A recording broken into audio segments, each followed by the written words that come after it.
Shalom, damai sejahtera bagi kita semua. Sebelum kita memulai aktivitas kita satu hari ini, marilah kita mendengarkan renungan pagi. Tapi sebelum itu, marilah kita sama-sama berdoa. Terima kasih Tuhan Yesus untuk penyertaan-Mu atas kehidupan kami, yang melindungi dan menjagai setiap langkah kehidupan kami. Bapa yang baik, sebentar kami akan mendengarkan firman-Mu. Berkati hati dan pikiran kami, supaya kami boleh mengerti dan melakukannya di dalam kehidupan kami. Berbicaralah Engkau Tuhan, sebab kami telah siap untuk mendengarkan. Di dalam nama anak-Mu Tuhan Yesus Kristus, kami berdoa dan mengucap syukur. Amin. Firman Tuhan pada pagi hari ini tertulis di dalam Roma pasal 12 ayat 1-2. Demikian firman Tuhan. Karena itu, saudara-saudara, demi kemurahan Allah aku menasihatkan kamu, supaya kamu mempersembahkan tubuhmu sebagai persembahan yang hidup, yang kudus dan yang berkenan kepada Allah. Itu adalah ibadahmu yang sejati. Janganlah kamu menjadi serupa dengan dunia ini, tetapi berubahlah oleh pembaharuan budimu, sehingga kamu dapat membedakan manakah kehendak Allah, apa yang baik, yang berkenan kepada Allah, dan yang sempurna. Demikian firman Tuhan.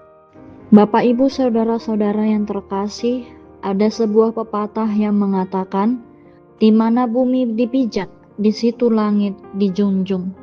Pepatah ini mengajarkan kita untuk menghormati adat, budaya, dan aturan di tempat kita berada. Namun sebagai orang percaya, ada satu pertanyaan yang perlu kita renungkan. Apakah kita harus selalu mengikuti semua kebiasaan di lingkungan kita? Lalu bagaimanakah jika kebiasaan itu ternyata bertentangan dengan kehendak Tuhan? Bapak, Ibu, saudara-saudara, surat Roma ini dituliskan oleh Rasul Paulus kepada jemaat di Roma. Pada pasal pertama sampai pasal 11, Paulus menjelaskan tentang kasih karunia Allah yang menyelamatkan manusia melalui Yesus Kristus. Kemudian memasuki pasal 12, Paulus beralih dari ajaran tentang keselamatan kepada ajaran tentang cara hidup orang yang telah diselamatkan. Artinya, keselamatan itu bukan hanya sesuatu yang diketahui, tetapi juga harus terlihat dalam tindakan nyata di dalam kehidupan sehari-hari. Di ayat pertama, Paulus berkata, "Persembahkanlah tubuhmu sebagai persembahan yang hidup." Artinya, Tuhan tidak hanya menginginkan kita hanya datang beribadah sebagai suatu rutinitas yang biasa, tetapi juga menghendaki seluruh hidup kita itu menjadi miliknya. Cara kita berbicara, cara kita bekerja, cara kita belajar, melayani dan memperlakukan orang lain adalah bagian dari ibadah kepada Tuhan. Kemudian di ayat kedua, Paulus juga berkata, "Janganlah kamu menjadi serupa dengan dunia ini."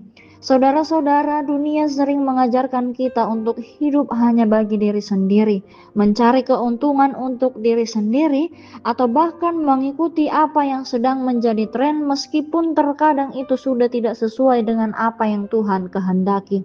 Oleh sebab itulah, sebagai anak-anak Tuhan, kita dipanggil untuk hidup dengan cara yang berbeda dari dunia. Kita belajar untuk mengasihi, kita belajar untuk mementingkan orang lain, kita belajar untuk mengampuni, jujur, dan melakukan yang benar, sekalipun memang itu tidak mudah. Roma pasal 12 ayat 1-2 ini mengajarkan bahwa sekalipun kita hidup di tengah dunia, kita tidak boleh dibentuk oleh pola pikir dunia. Oleh sebab itu, saudara-saudaraku, jangan biarkan dunia menentukan siapa kita, tetapi biarlah firman Tuhan membentuk siapa kita di hadapannya. Kiranya setiap hari kita semakin diubahkan, sehingga hidup kita menjadi persembahan yang hidup dan yang menyenangkan hati Tuhan. Amin. Kita kembali berdoa. Kami bersyukur Tuhan untuk penyertaan-Mu atas kehidupan kami, untuk firman-Mu yang telah kami dengarkan pada hari ini. Ajari kami Tuhan, biarlah kami boleh melakukan sesuai dengan kehendak-Mu. Bapa yang baik, segala aktivitas kami satu hari ini, kami serahkan hanya ke dalam tangan pengasihan-Mu. Ini doa kami, terpuji nama-Mu, sekarang sampai selama-lamanya. Amin.